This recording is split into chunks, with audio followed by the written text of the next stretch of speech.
Hello and welcome to SBR Public Access TV. I'm SBR Chris and this is a new show called Soccer Talk where we will be bringing with you a few picks, previewing the biggest games and maybe a few jokes along the way for good measure. Today I'm joined with SBR analyst Joel. How are you? Very good, thank you Chris. Great to have you with us. Great to have you with us. On your new show. Poor man's Adrian Charles, aren't I? Well, you'll do. Okay, well, let's see how it goes. Try to get Lineker. Right, well, here we are. Okay, now, just to get into it, Joel, recapping Euro 2012, Spain, in particular, Fernando Torres, poured a bit of misery on the bookies. He was 18-1 at Bet Victor to be top goal scorer. Were you surprised that the favourite Spain won? You must have been pretty surprised at Torres being top scorer, surely. Yeah, definitely Torres. Definitely didn't think off the back of the season he's had and where his head's at. Not surprised by Spain, although I had Germany. I think everybody had Germany. I think a lot of people, well not everybody obviously, but I think a lot of people had Germany. I think the books probably did okay because of the number of people that had Germany. But when you have a team like Spain, the players they've got, the management they've got, no, it doesn't surprise me when they win. I'm ashamed to say I had Holland. To win? Yeah, and they were absolutely dire. Yeah, why did you have Holland? Because they were so good in pre-season friendlies. They were unbeaten 8 in a row, I believe it was. Correct me if I'm wrong. Don't send in emails. But yeah, so I picked them, and it was absolutely disastrous. But there we are. But Holland, you've got big problems mentally. They always do themselves in. Yeah, they do. They always great team on paper. That's true. Okay. Well, focusing on England now. They weren't really considered to do that much in the competition from the get-go. Roy Hodgson had been in, just a few weeks. We had the whole cloud of negativity with the whole Rio Ferdinand, John Terry, debacle going on there. What was your take on England's campaign? Is Roy or Roy the right man for the job? All right, so as an Englishman, obviously expect England to do well. Yeah. As a football analyst, I also expected them to do fairly well we have the players on paper. No, I don't think Roy Hodgson's the right man for the job. I think there's definitely a level of weakness in his management, as probably shown by his time at Liverpool. I think he made some weak choices. I think we have good central defenders. I think, onto your point about Rio Ferdinand, I think there probably was a... Should he have taken Rio? Yeah, I think he should have taken Rio. I don't see why not. I think it was a mistake not to take him, and I think to take John Terry, that's a political move. Terry was the captain. I don't think they took Terry for football reasons. Well, just sticking on the old John Terry thing, he's just been in court again over accusations of racially abusing Rio's brother, he has. Anton. This is just the latest turn of events. If you just give me a second here of a controversial career for John Terry, I'm just going to read off some of his greatest hits here. 2001, accused of insulting American tourists over 9/11. 2002, charged with affray and assault on a bouncer. 2002, again, booted out of a club for pissing in a pint glass. Classy. 2009, apparently takes £10,000 for shady tours of Stamford Bridge. And in 2010, I think, bit of a capital offence here. He sleeps with his teammate Wayne Bridge. Wayne Bridge's girlfriend. Mother of his child. And he has to leave, go to Man City. Public enemy number 1. So basically... And John Terry gets captain of the England team heading into Euro 2012. Right, exactly. Well, actually, I've got another little fact for you here. His mum was actually caught stealing from a national supermarket recently, and his dad is a coke dealer, so he's obviously from good stock, Joel. Is there room for any players like this in the Premier League? Well, I mean, clearly there is, because he's paid a couple of $100,000 a week to be there. But no, I think John Terry is probably a sociopathic personality. What are you doing earning $200,000 a week and needing $10,000 to take people around Stamford Bridge? It's like they're scouting in prison yards, isn't it? I mean, maybe they are. In any other walk of life, John Terry would be 6 feet under or in a 6x6 cell by now. But the vagrancy of soccer in the UK is that he's the captain of the England team. No, it shouldn't be. It shouldn't be. There's better players, there's younger players. If you want to hold John Terry up as a footballing great, then fine. It's time to move on. Yeah. He shouldn't be in any England camp. Right. Okay. Well, interesting view. And on that bombshell, let's see what an American asks.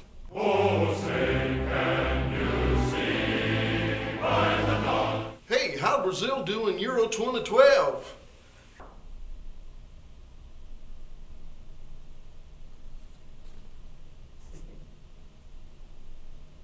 Right, Joel, we've had a look back at the Euros and we've identified John Terry's a lovely guy, isn't he? Now, he is though, isn't he? He is, now, he the is. Premier League, anyway, is the best soccer league in the world. It starts roughly 4 weeks. Last season, top value, Battle of Manchester, two teams battling out for the top spot, high drama on the last day, City finally winning it on points. They're the current Premier League champions. Now, are they here to stay, Joel? Yeah, I think so, definitely. I think City answered a lot of questions. And I think we move into the new season now with two teams, Manchester United, Manchester City, who have the momentum, who have the stability, who are building And the money. Yeah, and the money, but other teams have the money. But Manchester United and Manchester City are in a situation where they're moving forward off a good position.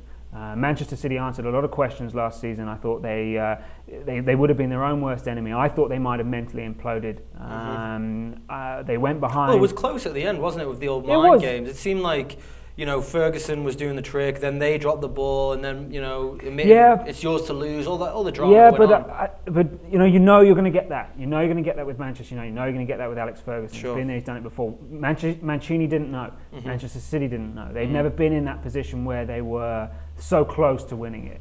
And you have a lot of fiery characters in Manchester City. Balotelli, Tevez. Right. You have a lot of people who could be a nightmare in the dressing room. I had a question mark over them that when they fell behind, if they fell behind, would it all fall apart? Would Mancini be able to control the dressing room? There were some notable spats that happened in the training grounds that were publicised in the press, but he got them together. They came to the last game of the season, and I think the last game of the season summed up their whole season, didn't it? Yeah. Started off very well, fell behind, looked like it was all going to fall apart, and then brilliant play, great forward play, great goals. They answered it. They're ready. They're looking forward to winning the next season. Manchester United, Alex Ferguson. As we know, there's no greater team builder than Alex Ferguson. He's going to come into this season highly motivated. I hate to agree with you on that, though. But you do, right? I do. Highly motivated, solid, stable team. They're going to push on. They're very much looking for the title. Sure. Well, let's take a look at the odds here quickly on the screen. City actually to win +121 at Pinnacle. Value in that? Yeah, definitely. Yeah? Yeah. You think so? Yep. Okay, and just look at Manchester United's odd now. 225? Yeah, +225. I mean, I don't see anybody outside of the two Manchesters winning the league this year. It's definitely a two-team race. It's a two-team race. Right. I think you've got, and just to expand on the point about Manchester City being in that position, Manchester United are in that position as well. There's no greater team builder than Sir Alex Ferguson. Okay. They won't be knocked from last season, you don't think? Sorry? They won't be knocked from last season? No, of course not. I mean, I think they set a record points tally, didn't they, for them, or goals? I mean, they had a great season. Sure, because they've seen Chelsea do it, they've seen Arsenal do it, now City have done it. I mean, they had a great season last season, Manchester United. They still keep the core of their team. Chelsea, Arsenal, Tottenham, Liverpool are all in a slight rebuilding phase. Yep. You've either got a new manager, or you've lost major players, or in some cases both. You've got a lot of transfer rumours around Van Persie. Sure. Is Torres going to be able to pick up the slack where Drogba left off? Is Hazard going to prove his worth? Sure. Is Rodgers going to do it? Is he making a mistake with loaning Andy Carroll out? Should Carroll be given a chance? Rodgers is being given a chance. Yeah, should Carroll be given a chance? Transfer gossip is ripe, obviously. So So just to go back, I don't see any value in anyone outside of the two Manchesters, and both of those odds. Great. And if you had to pick one? Manchester United. By the way, Joel is a Manchester United fan. Absolutely. But I don't say that because I'm a Manchester United fan. Yeah. Okay, great. Well, anyway, stay on that thought about who's going to finish top four. But for now, send in your skill.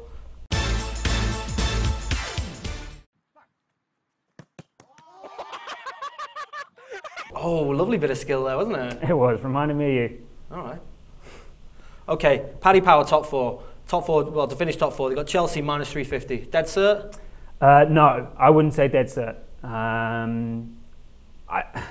would pick out of any of those, out of Chelsea, Arsenal, Tottenham, and Liverpool. I'd go for the best value. Sure. And looking at. So, is there any value in that? Chelsea -350. Just signed Hazard. Just won the Champions League. Just signed Hazard. Champions League. Di Matteo. Lost Didier Drogba.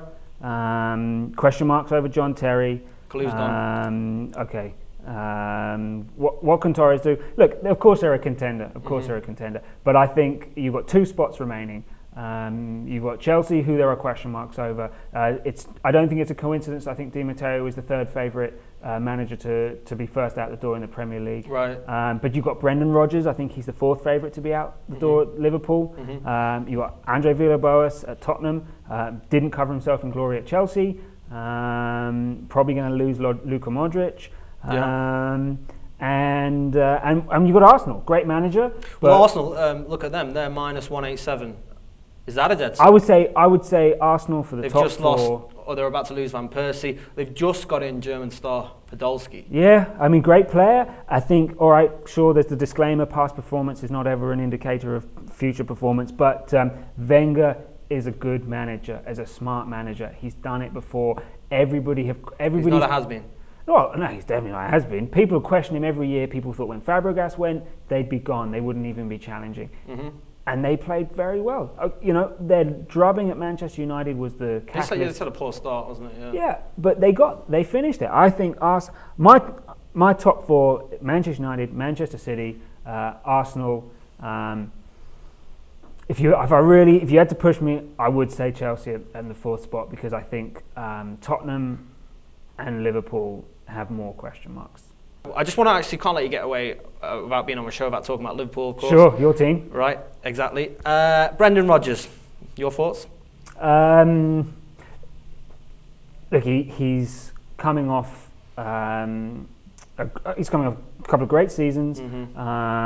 Trained under Mourinho. Had Swansea playing like Barcelona. Yeah, no, for sure. They played good football. They played attacking football. But he had no pressure. He was. Yeah. It's a very different environment. Sure. Managing Liverpool. Not that I know firsthand, but I should imagine it's a very difficult environment. If you go 3 or 4 games on a losing run with Swansea, nobody's calling for your head. You can still go out and play an attacking style of football.